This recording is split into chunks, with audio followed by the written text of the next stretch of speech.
सकते हैं सबसे पहले, वो आपको मिल सकते हैं 7010 कोड के साथ। आप जीसी गाइड पे अगर आप 7010 लिखते हैं तो let me share you the link for this.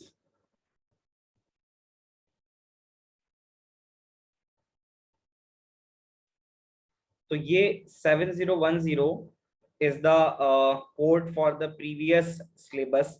इस प्रीवियस सिलेबस में 2010 से लेकर 2014 तक आपके पास क्वेश्चंस मिलेंगे, और हर पेपर का जो लास्ट क्वेश्चन होगा वो एल्गोरिथम से रिलेट करता है।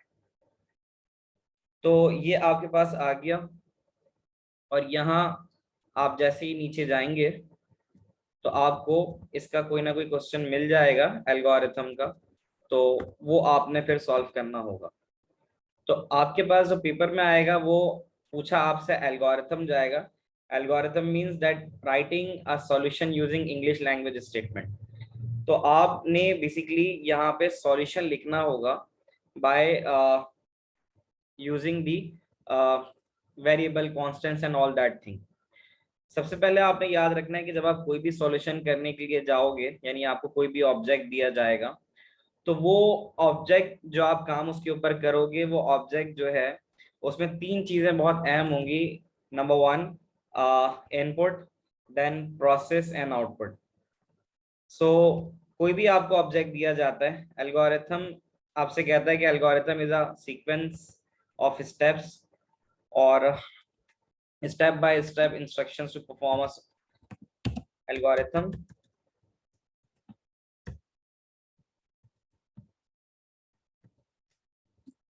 So this is basically step by step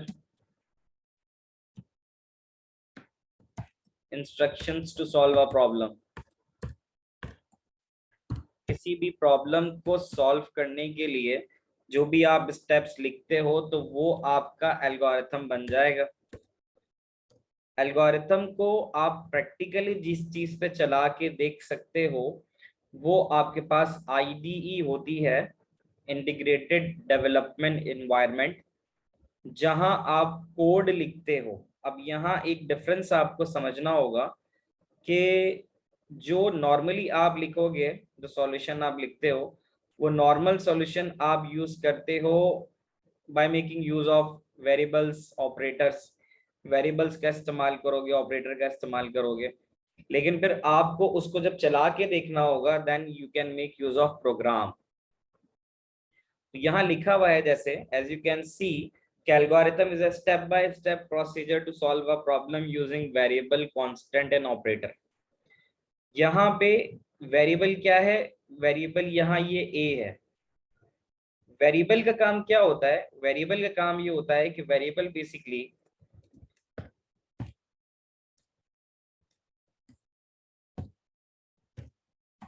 variable is used to hold the data temporarily. आप जो भी प्रोग्रामिंग करते हो उसमें जो डाटा को टेम्पररीली होल्ड करता है वो करता है वेरिएबल। अब वो वेरिएबल कुछ भी हो सकता है, वो ए से लेकर जेड तक आप कुछ भी लिख सकते हो, और उसके अलावा वो कोई एनी कोई भी वर्ड हो सकता है वो, ठीक है। लाइक फॉर एग्जांपल आप कहते हो कि नंबर, तो ये नंबर इज अ वेरिएबल, तो वो कोई नंबर भी हो सकता है, कोई वर्ड भी हो सकता है। उस वर्ड के साथ आप नंबर भी लगा सकते हो, बट इंश्योर कि कोई स्पेस नहीं होनी चाहिए। There should be no space between variable name. तो आपने इस बात को नोट करना है कि there should be no space between variable name.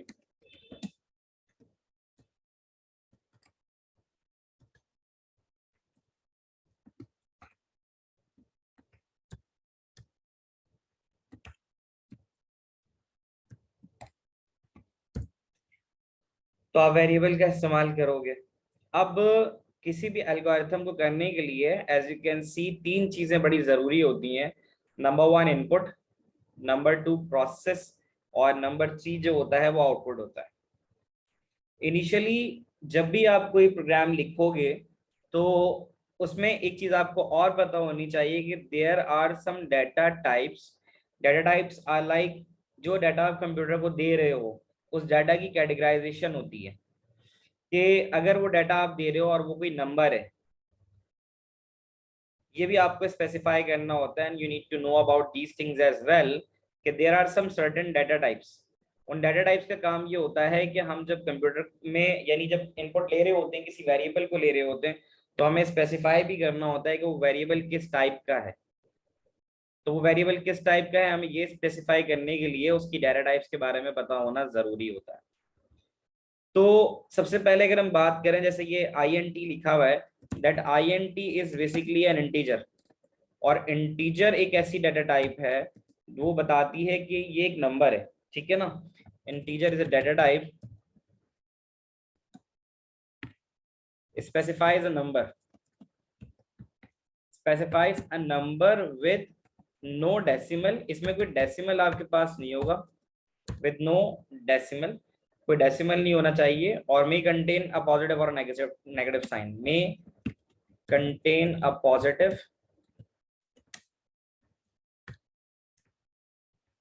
may contain a positive or a negative sign। तो ये आपके पास एक इंटीजर आ गया। When it comes to the next thing, that is the real। तो रियल का केस ये होता है कि real is a data type that contains a decimal point. इसमें डेसिमल हो सकता है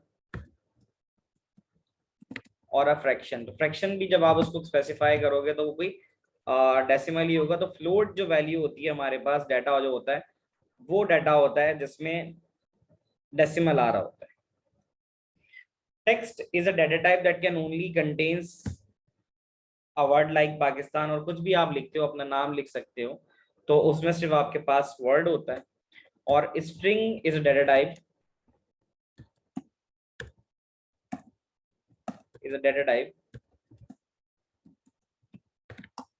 that contains alphabets। उसमें अल्फाबेट हो सकता है, उसमें नंबर्स हो सकते हैं, उसमें स्पेशल कैरेक्टर्स हो सकते हैं। जैसे आपने यहाँ देखा मोहम्मद डॉट वकार लिखा हुआ है, तो स्पेशल कैरेक्टर डॉट है, एम्परसेंड साइन है, डॉट है, ठीक है। तो ये आपके पास अल्फाबेट भी है, these are the numbers and special characters.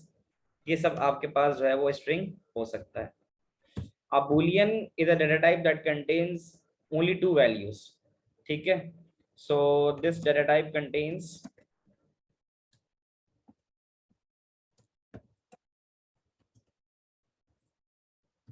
two values। इसमें आपके पास दो वैल्यूज हो सकती हैं। ट्रू फॉल्स हो गया, that could contain yes or no।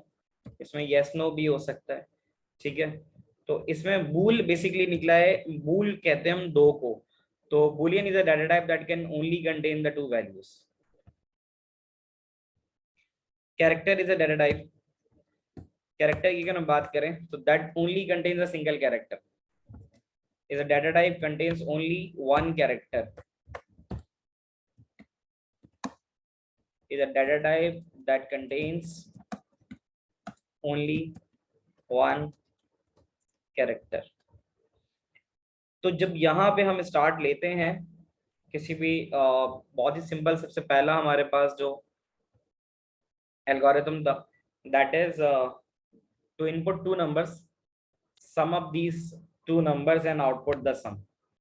तो ये एल्गोरिथम तो सिंपल यही होगा जो यहाँ पे लिखा हुआ है 1 2 3 4 स्टेप में, input A, input B, C is equal to A plus B and print C. तो ये तो आपका सिंपल एल्गोरिथम हो जाएगा for adding up the two numbers. इसी चीज को अब यहाँ एक्चुअल मकसद था कि इसको आपने चला के जो देखना है, और वो जो आप चला के देखोगे वो देखोगे प्रोग्रामिंग लैंग्वेज पे, and that language is the Python. अब उसके लिए आप ये कर सकते हो कि आप यहाँ पे ऑनलाइन जीडीबी कंपाइलर भी आपको मिलेगा, आप उसके ऊपर काम कर सकते हो। Online GDB Python compiler, online भी आप इस पे काम कर सकते हो। तो ये आपको मिल सकता है, यहाँ पर आप कोड लिख सकते हो। इसमें आपको पाइथन को इंस्टॉल करने की जरूरत नहीं है, ये आप डायरेक्टली ऑनलाइन ही डायरेक्ट चला सकते हो। तो ये भी एक आसान तरीके कार है, या तो फिर आप पाइथन इंस्टॉल कर लो पाइथन की वेबसाइट से। तो ऑनलाइन जीडीबी कंपाइलर इसलिए थोड़ा बेहतर है कि इसमें आपको बस सिंपल डायरेक्टली चला के भी आप जो है प्रोग्राम देख सकते हो। यहाँ एक बात का आपको बहुत ज्यादा ध्यान रखना होगा कि जब आप बात करते हैं एल्गोरिथम की और प्रोग्रामिंग की, तो एल्गोरिथम और प्रोग्रामिंग के अंदर एक बड़ा डिफरेंस होता है, and that we called as syntax. यहाँ पे एक डिफरेंस आता है that we called as a syntax. और what is syntax? Syntax is a rules and regulations of a programming language. जब हम बात करते हैं सिंटेक्स की, तो सिंटेक्स आइडेंटिफाई करता है कि किसी भी प्रोग्रामिंग लैंग्वेज को लिखने के लिए जो रूल्स इस्तेमाल होते हैं, इसको हम सिंटेक्स कहते हैं। As you can see in the column कि एल्गोरिथम लिखते हुए हम किसी रूल को फॉलो नहीं कर रहे, हमने simple simple input A input B ये सब चीजें लिख दी, C is equal to A plus B लिख दिया और आखिर में प्रिंट और आउटपुट सी लिख दिया। बट जब हम प्रोग्रामिंग लैंग्वेज की तरफ जाते हैं तो हमें इसके सिंटेक्स को फॉलो करना होता है। सेम गोस के यहाँ पे हमने जो काम करना है वो ये करना है कि हमने दो नंबर का सम लेना है। दो नंबर का सम लेने के लिए सबसे पहला स्टेप दो नंबर को इनपुट करना होगा। सो इनपुट ए हमने वहां लिखा था, यहाँ पे हम इनपुट ए नहीं लिख सकेंगे, हम यहाँ लिखेंगे ए इक्वल टू, क्योंकि हमें यहाँ सिंटेक्स को फॉलो करना है। तो उसके लिए थोड़ा चेंज आएगा, and then we are not going to write input A, instead हमें सिंटेक्स को फॉलो करना होगा और हम लिखेंगे ए। अच्छा, नंबर जो हम इनपुट कर रहे हैं we can write it down the data type as integer. Integer का मतलब है कि हम नंबर इनपुट कर रहे हैं, तो ये हमें लिखना होगा। ब्रैकेट ओपन करके हमने बताना होगा कि हम जो चीज ले रहे हैं वो बेसिकली इनपुट है। हमने इनपुट दे दिया, जो कुछ इन्वर्टेड कॉमा में हम लिखते हैं that becomes a message that prints on the screen, जो आउटपुट होता है स्क्रीन के ऊपर। तो हम पहला नंबर इनपुट कर रहे हैं, सो वी में right it down input first number, कि हम पहला नंबर इनपुट करने के लिए जा रहे हैं। तो ये हमारे पास पूरी स्टेटमेंट होती है इनपुट करने के लिए। हमें इसको एग्जैक्टली फॉलो करना होता है।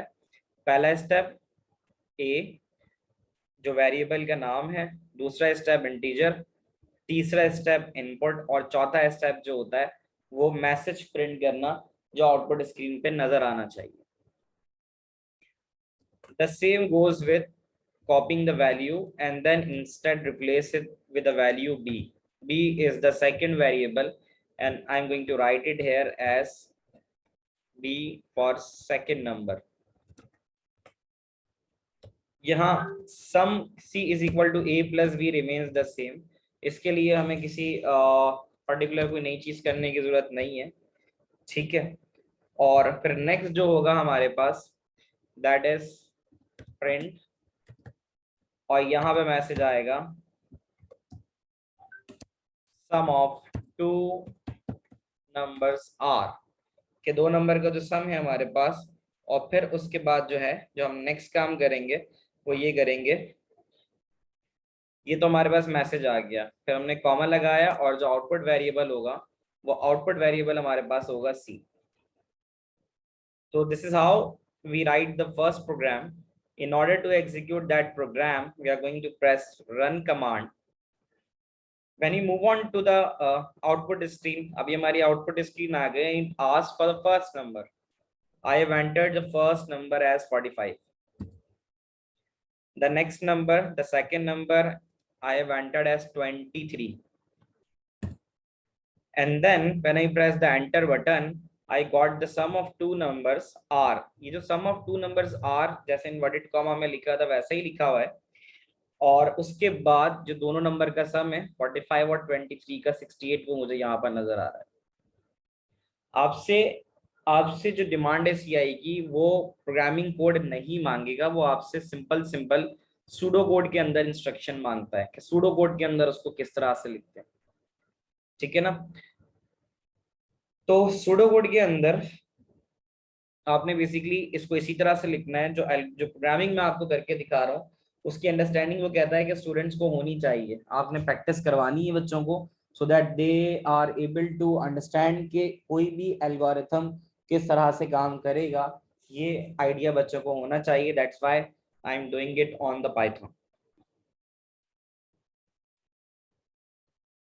तो यहाँ तक अभी जितना भी बताया समझाया? Is that clear to all of you? सारी चीजें क्लियर हैं आप लोगों के लिए?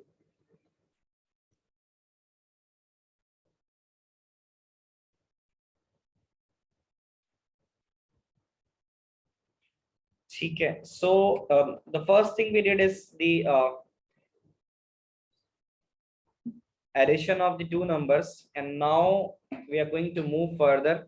अब हम आगे देखेंगे what we can do next with this one. आसान सी चीज है कि दो नंबर को ऐड करना है. अब हम आगे जाते हैं और हम कहते हैं कि let's suppose we need to find the sum and average of these two numbers. Like the algorithm is written, write an algorithm that input three numbers and output the sum and average of these numbers.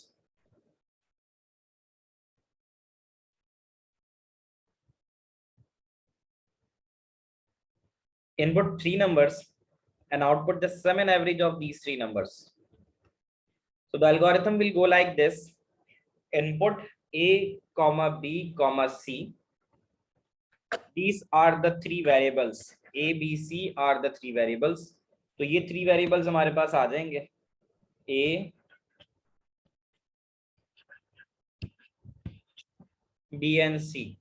So how it works in memory? Basically जब आप A B C लिखते हो तो आपके पास memory location जो है वो A occupy हो जाती है, B ऑक्यूपाई हो जाती है और एक मेमोरी लोकेशन C ऑक्यूपाई हो जाती है. एंड देन व्हेन यू से सम बराबर है A plus B plus C के, सो इट मींस के एक और वेरिएबल ले लिया जाता है दैट नेम एज सम, और फिर सम के अंदर B की वैल्यू, A की वैल्यू और C की वैल्यू इनपुट की जाती, कॉपी की जाती है और सेंड की जाती है. लाइक A में अगर आप दे रहे हो लेट्स सपोज 5 और B में आप दे रहे हो 4 और C में आप दे रहे हो 6, तो इनका जो सम है वो बेसिकली जाके कैलकुलेट होगा वेरिएबल सम में.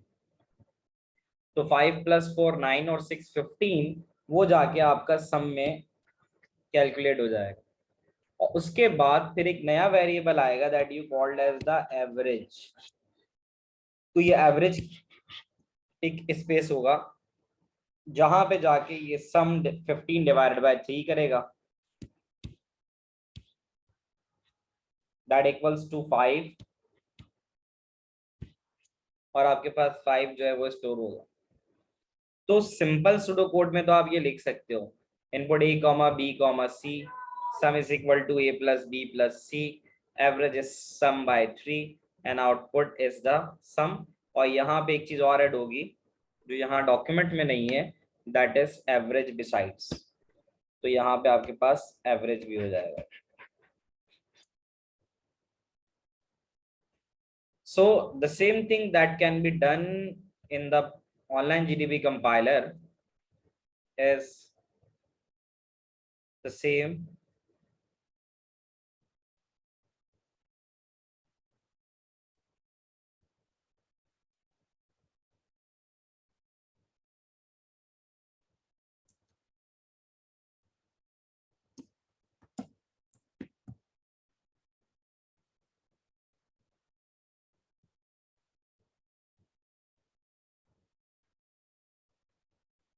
अब यहाँ पे हम वही सेम चीज है जिसमें हमें तीन नंबर्स का सम करके एवरेज निकालना है. We will change the program, और नेक्स्ट स्टेप में हम ए बी तो हम इनपुट ले रहे थे यहाँ. Now we are going to take another number as input and we call that number as C. तो हम यहाँ पे एक सी का वेरिएबल इनपुट ले लेंगे and we will write this one as the third number.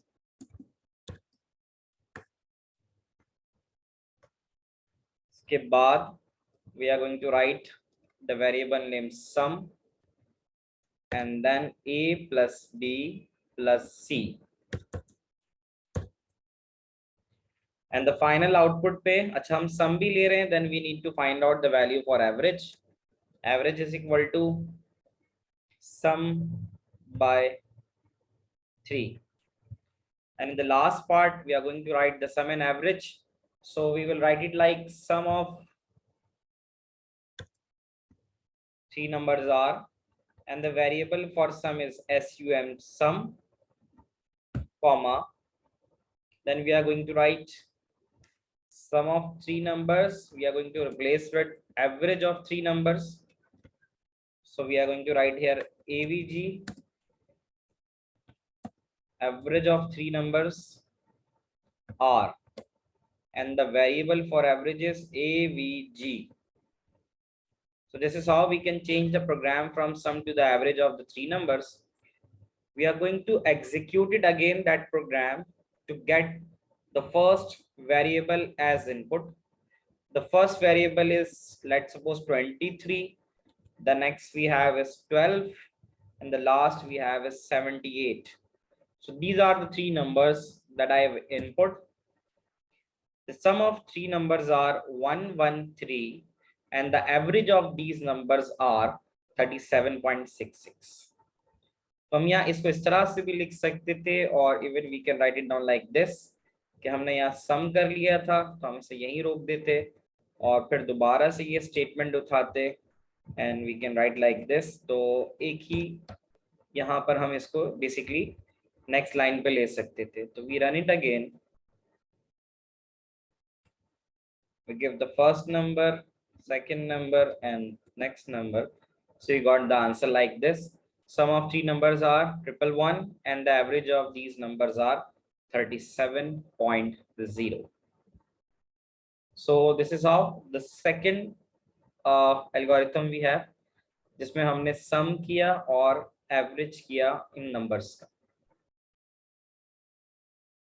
यहाँ तक क्लियर होती है बात?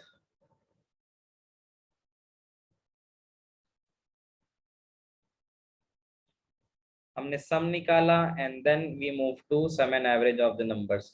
Is that clear?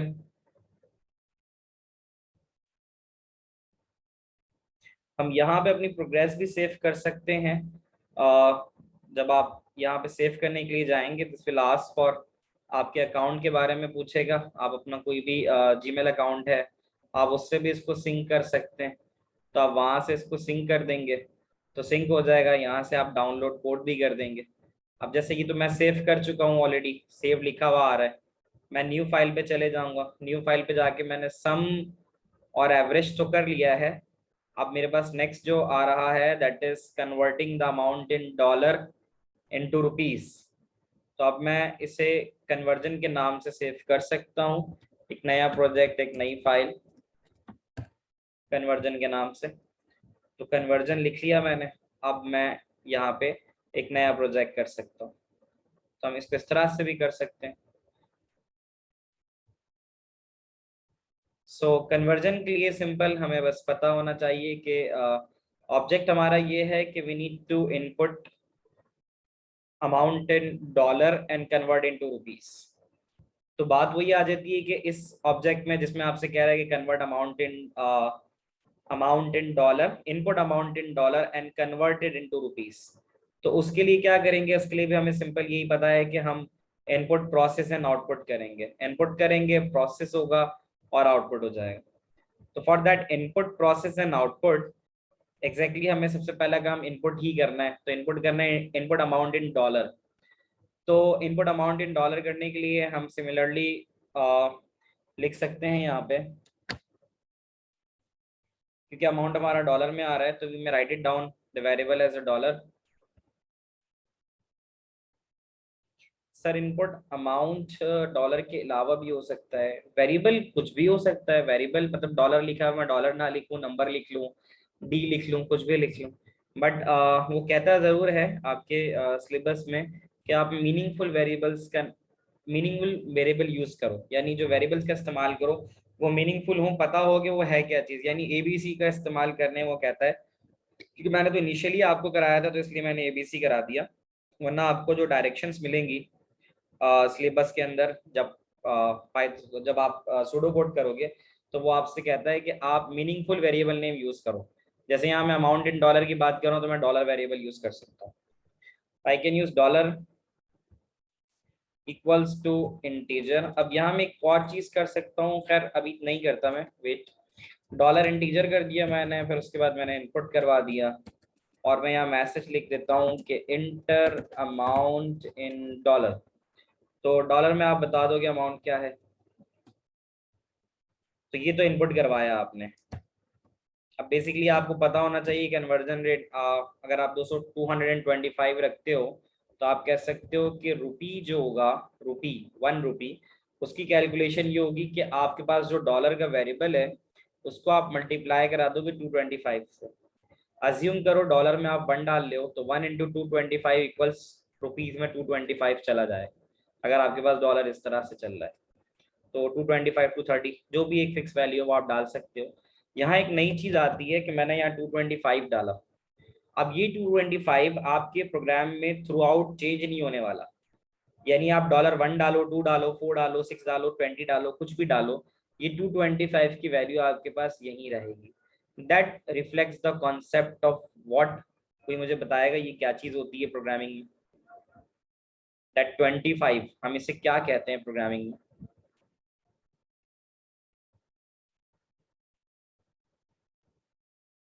We called it constant. Very nice.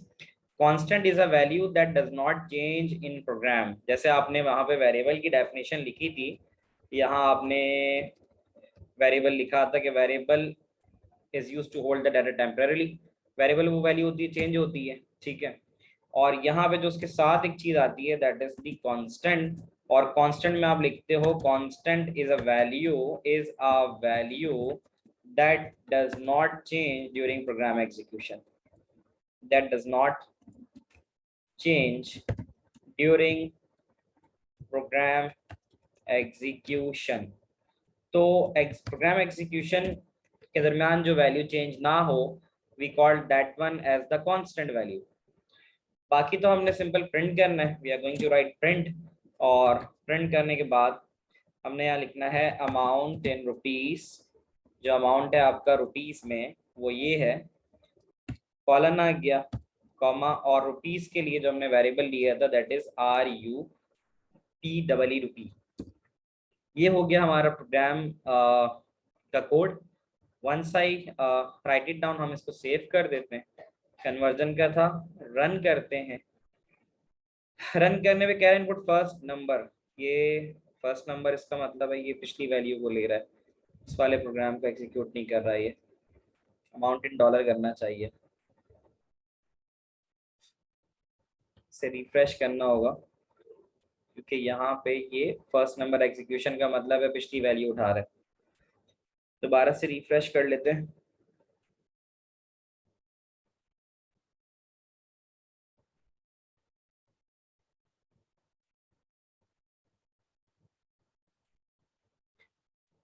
दोबारा से आ गए, यही कोड जो लिखा था इसको पेस्ट कर देते हैं, और अब मैं इसे चलाता हूँ with the name save and this is conversion. मैंने यहाँ पे अपनी प्रोग्रेस सेव की हुई है, तो यहाँ पे मेरा नाम भी दे रहा है। तो मैं जैसे जैसे प्रोग्राम्स बनाता जाऊंगा मैं प्रोग्राम यहाँ सेव करते जाऊंगा। Then I am going to press run. अब जब मैंने रन किया तो उसने मुझसे पूछा अमाउंट इन डॉलर, मैंने कहा $10 है मेरे पास, तो जो उसका जवाब आया वो आया 2250। तो यहाँ पे उसने सिंपल 2250 कैलकुलेट करके दे दिया एज द वैल्यू फॉर $10। अब यहाँ मैं अगर चाहता हूँ कि जैसे 2250 के बाद डॉलर लिखा हुआ आ जाए, तो मैंने सिंपल ये करना है कि जो चीज़ मैं चाहता हूँ प्रिंट होके आ जाए, मैं यहाँ पे इन्वर्टेड कॉमा में उस वेरिएबल को लिख सकता हूँ। आई रन इट अगेन, और अब मैं यहाँ अमाउंट इन डॉलर कहता हूँ 23, तो वो मुझे बताता है कि 23 अगर आप डॉलर की वैल्यू डालोगे तो, अच्छा यहाँ इसको इस तरह नहीं लिखना, बेसिकली इसको यहाँ रुपीस लिखना है कि हम यहाँ रुपीस में कन्वर्ट कर रहे हैं, तो RS में लिखना है इसको हमने। तो हम दोबारा से एग्जीक्यूट करते हैं, कोई भी वैल्यू डाल देते हैं, तो अब हमें बता देगा कि that $32 is basically equals to 7200 rupees. यहाँ तक सबको क्लियर होता है?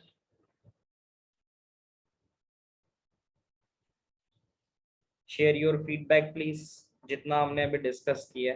आई am keeping it to the basics for today's class. आगे फिर हम डेफिनेटली थोड़े से कॉम्प्लेक्स एल्गोरिथम्स की तरफ जाएंगे, क्योंकि आज यहाँ फर्स्ट क्लास ही तो इसलिए थोड़ा सा इसको मैंने सिंपल रखा है।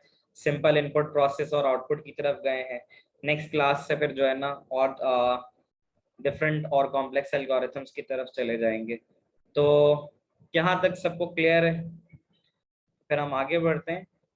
The meeting is going to end in a minute or two, so it's better to, हाँ अभी तो ये 4 फ्राइडेज तो मैं लूंगा ये वाली क्लास, ताकि एल्गोरिथम्स में जो है ना कुछ आप लोगों को आसानी हो। तो ये तो होगी। अभी ये करना है आप लोगों ने, I am going to end that class, और आपने फिर दोबारा से रिज्वाइन करना है बिकॉज क्लास का टाइम खत्म हो रहा है।